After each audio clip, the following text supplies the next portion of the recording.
The majority of the American people, even the recent polling, shows that 60% of the American people are unhappy with their choices. If you take the total number of Americans and the percentage that register, and then the percentage that vote, and then the percentage that vote for a candidate, you end up electing a president with 32% of the American people. And because they have been more or less conditioned to believe, well, the two candidates are different and we have to vote for the lesser of two evils, they end up voting, half the people who vote for the president are voting for the lesser of two evils. And so therefore, 16% of the American people essentially are saying, hey, I like this candidate, and they vote for the president. You know, yesterday, I had a phone call, the first phone call that I personally received or had received from anybody in the McCain candidacy in his campaign.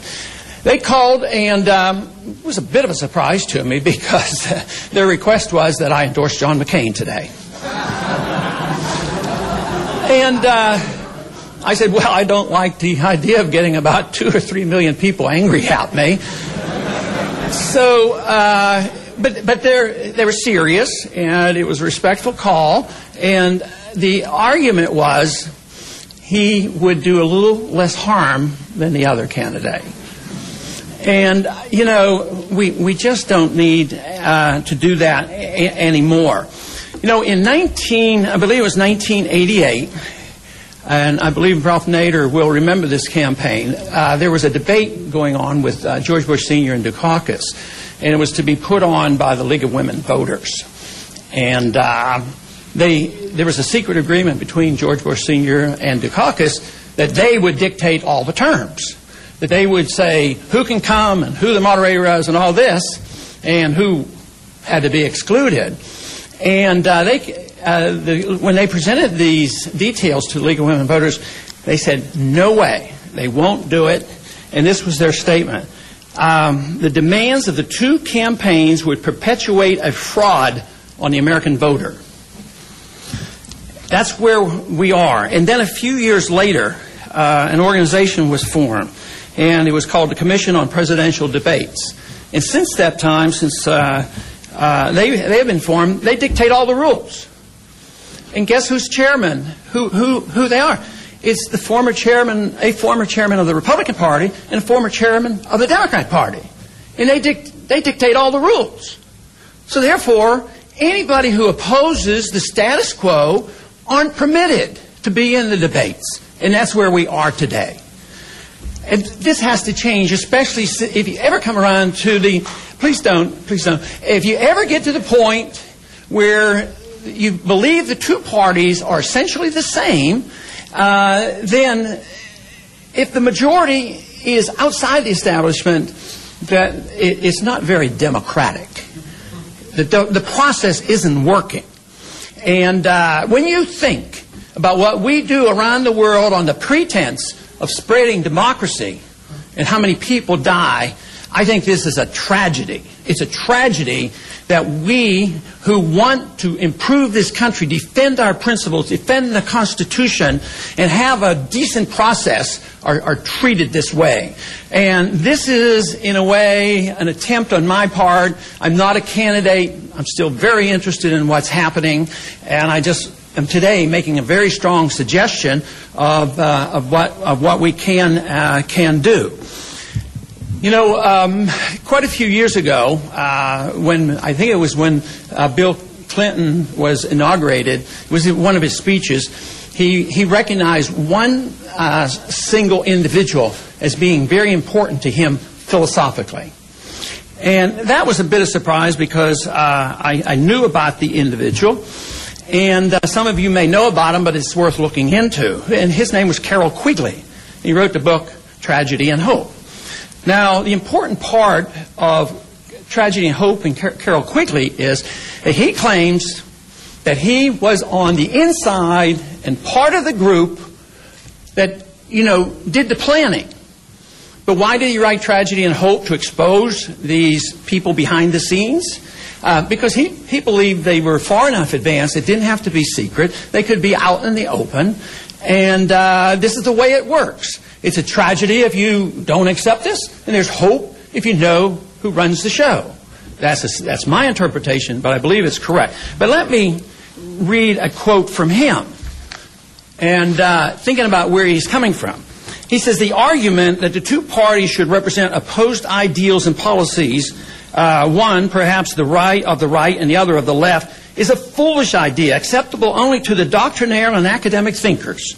Instead, the two parties should be almost identical, so that the American people can throw the rascals out at any election without leading to any profound or extensive shift in policy. I mean, I think that is a profound statement, because it tells us what's going on and why things don't change. So we here today are trying to say that we represent the majority.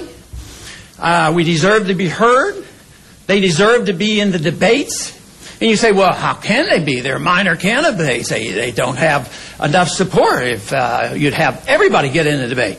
Well, you know, there's a simple way for cutoff, because it's true. If you had 200 people who filed for the presidency, you can't expect the individuals to be on the stage. But there is a good way to do it, and that is to have any candidate who has gone through the onerous process, which is so biased against this, and are still on enough states that they theoretically could get enough electoral votes to win, they ought to be in the debates.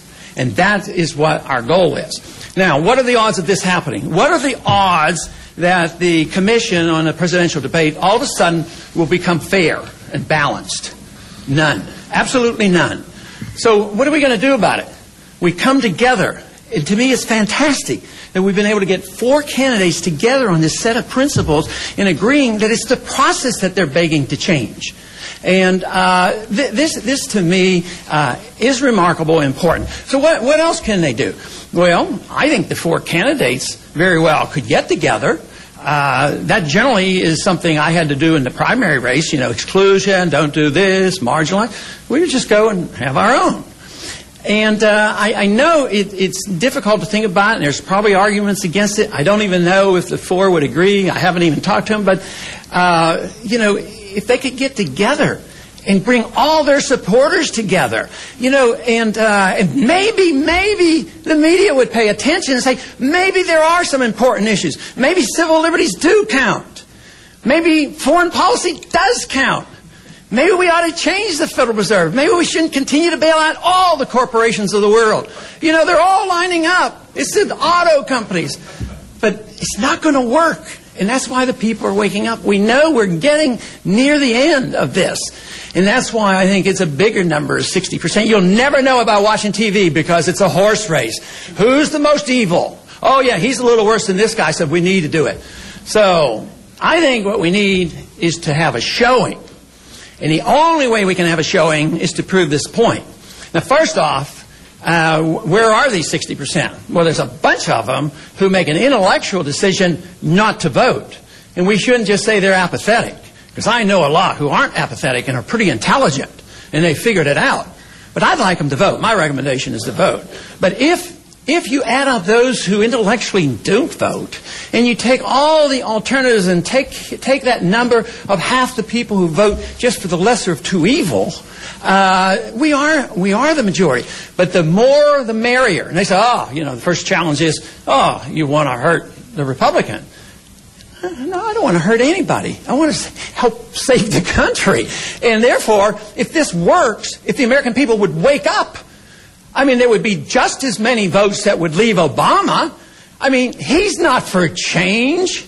That to me makes no sense. So if the Republican side would realize what I'm trying to do, they say they should be funding me. They say, look, Obama isn't for change. And a lot of young people will go back and forth between Ron Paul and Obama. But the truth is he and McCain, Obama beat McCain into sending more money and troops to Afghanistan. They all want to send troops to Georgia and more money to Georgia. And they both want bailout. So I think I've hopefully made my point. And I am now going to say that I am very pleased. I thank the candidates for showing. We'll have to wait and see when Bob shows up. But in the meantime, I want to go ahead and give each candidate some time, and I think they won't be as long-winded as I am, because we do want to get to questions. But thank you very much for attending.